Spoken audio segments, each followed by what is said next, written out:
Now that we're over 50, it means we're old enough to go on a Saga cruise. We were invited onto the Saga Sapphire to have a look round, and the question is it just for very old people? So let's take you on a tour of the Saga Sapphire Cruise Ship and let you know our thoughts. We had heard from our aunt and uncle who have sailed with Saga many times that the service was superb. And this was evident when we were watching embarkation. The staff welcomed a lot of the passengers back as if they were old friends, took their bags and escorted them straight to their cabin.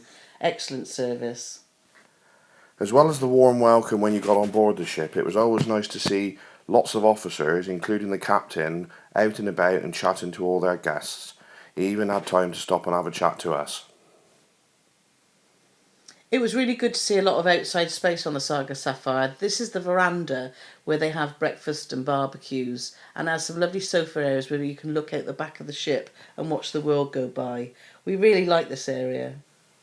On the top of the ship there used to be an area which was mini golf, but it's now been replaced with lots of tables and chairs, giving you great views out across the ship. There was also an area aft on deck 11 with all these sunbeds, which was huge. A great place to again watch the world go by. One of our favourite things about cruising is spending time on the promenade decks, and these are often missing from the new modern ships. Here is our favourite place to sit with a glass of wine in hand and watch a sunset, and it was really good to see the Saga Sapphire had 2 of these.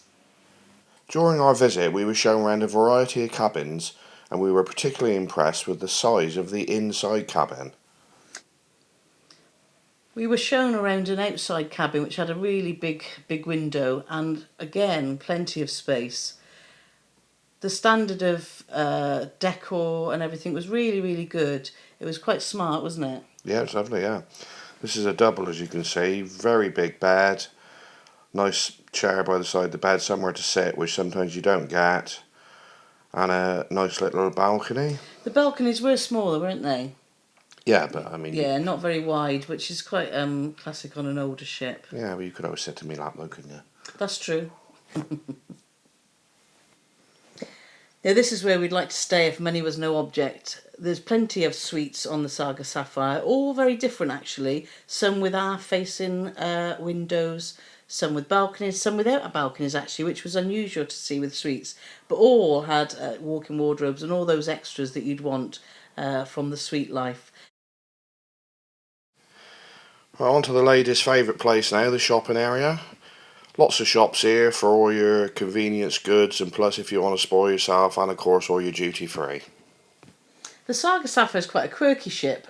This lounge dedicated to Tommy Cooper really tickled our fancy. It's got a lot of memorabilia in there of old comedians, British comedians, that we, being our age, can remember.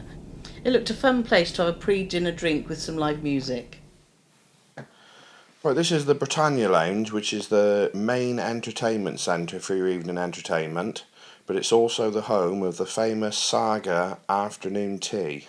That's right, our aunt and uncle loved the afternoon tea, and unlike other cruise lines, it comes all included in the price. And that's something that we've noticed with Saga. There seems to be very few hidden costs.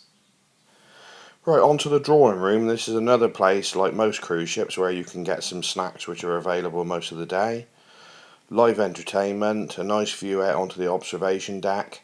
And what we really liked was all the quirky decor where you had lamps made out of pirates' boots, and as you can see on this one here, it's, well, I don't think it is a trumpet, but some sort of brass instrument. But just a real nice, fun place to sit. Here is the East to West restaurant, which is a specialty restaurant that you have to book but has no extra cost, with Asian food. The main restaurant is the Pole to Pole restaurant. Invited for a 3-course meal. As you can see from these photos, we had a fantastic meal. Yours was steak, wasn't it, Paul? I had a beautiful piece of steak, very good. You had the sea bass with the scallops and the prawns. I did, and that pudding, where you cut into it, which I wish I'd take a picture, and an oozy Bailey's flavoured chocolate just oozed out of the middle, didn't it? It was perfect. Very nice. The service was amazing, and the food was excellent. Right, this is the outside pool area, which, as you can see, there's lots of sunbeds, lots of places to sit, lots of umbrellas. What I particularly like, if you saw my frame you'd understand why, is there's even a little place where you can get fish and chips and sweets, which again are all complimentary. That's right, but what we really liked was this indoor spa area and indoor pool, which looked a fantastic place to just sit and read and just generally chill out. However, if you're feeling really energetic, there is a little gym there too, which was quite comprehensive, wasn't it? Yeah, it wasn't bad at all.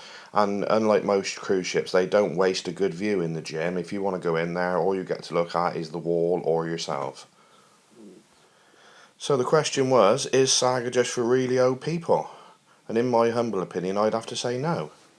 I agree with Paul. We were expecting something quite fuddy-duddy, but we're pleasantly surprised. So we will be cruising with Saga in the future.